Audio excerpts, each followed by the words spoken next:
want you to listen to this COVID-19 denier and how convinced he is to the point of threatening violence against this Northern California community because they haven't opened up businesses, but because they are also forwarding a fraud on humanity because they're wearing masks.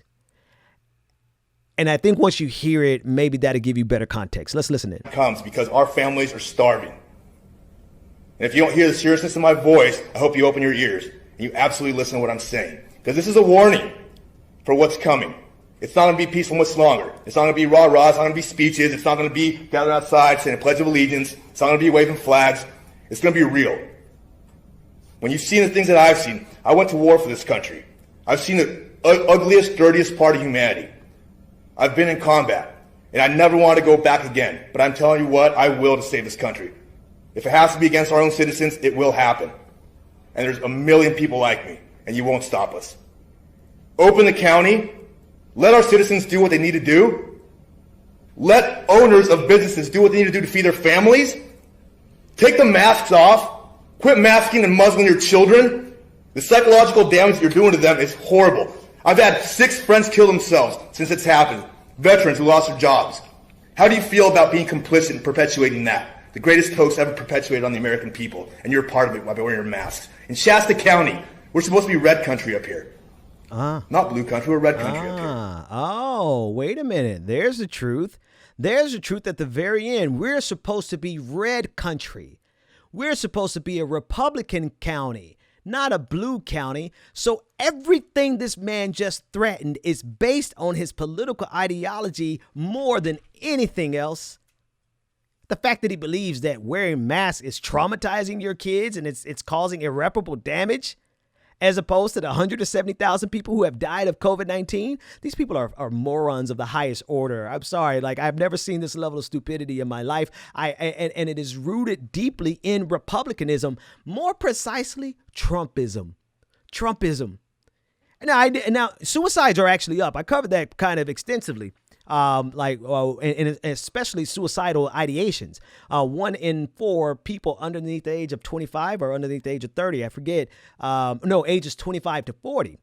1 in 4 people have considered suicide as a result of COVID-19, how the world has changed. That's a combination of the isolation, right? That's a combination of the unemployment. And there are people who cannot afford to eat and live right now. We've discussed this. So he's mixed, but here's what he's mixing up. Look at where he's laying the blame. He's laying the blame at people who are trying to minimize the number of deaths from COVID-19 versus a government like Rand Paul, who said he wants the suffering to increase. Now, it's important that I drop that clip right here, because here is a Republican in a red county getting ready to threaten and commit violence against citizens because of his suffering.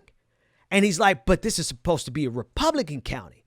Let me play a clip of a Republican for you, my friend, who wants your suffering to increase. If you give people money and you make it less painful to be in a recession, we can stay in a recession longer. The recession is created by the government. The government shut the economy. So all of these governors, Democrat and Republican, will not have an incentive to open the economy if you soften the amount of suffering that they've created. And there you have it. So this guy is talking about the suffering and framing it in the context of we're Republicans. We shouldn't be suffering. We shouldn't be doing these things. But here is a Republican who's saying he needs your suffering to increase so that we could open the economy back up. When the truth of the matter is the economy isn't going to open back up until COVID-19 is cured or there's a vaccine for it. That's the bottom line. But look at what they're begging for. They're begging for the worst conditions.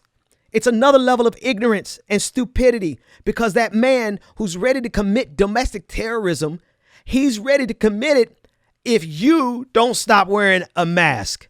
This man is going to end up hurting somebody who wears a mask. So not only does he want you to open back up, but he wants you to open up without a mask because it's all a hoax. I gotta drop another clip in here. Listen to your dumb ass president, Donald Trump, who's asking for the economy to open back up so we can have some football. All of them are sociopaths who want this economy to open back up and the people to go back out without wearing masks, no matter how many people die. If we didn't close it. So we closed it. We learned about it. We learned that the elderly we have to protect, especially the elderly that have problems with heart or diabetes or anything. And we've saved ultimately millions of lives by making that decision. And now we want to open up, and the Democrats have to open up their states and cities, and they have to open up the schools, and let's play football. Let's play football. Let's play football. So it's just the irony here is staggering. It's enough to make you choke. It's enough to make you vomit, right? Here this guy is ready to act violently against something that he believes is a fraud because of the suffering that this alleged fraud is causing. And yet and then framed it in the context of this is supposed to be a red county. This is supposed to be a red county. When his beloved red Republican senators, Rand Paul, wants him to suffer to force the economy to open back up, despite the obvious illogic of the obvious contradiction that if the economy opens up another if 500,000 people die from this, then the economy is going to shut down for a lot longer. I didn't say that well. Let me try it again. In other words, if 250 to 500,000 people die, what kind of impact do you think that's going to have on the government, on the economy?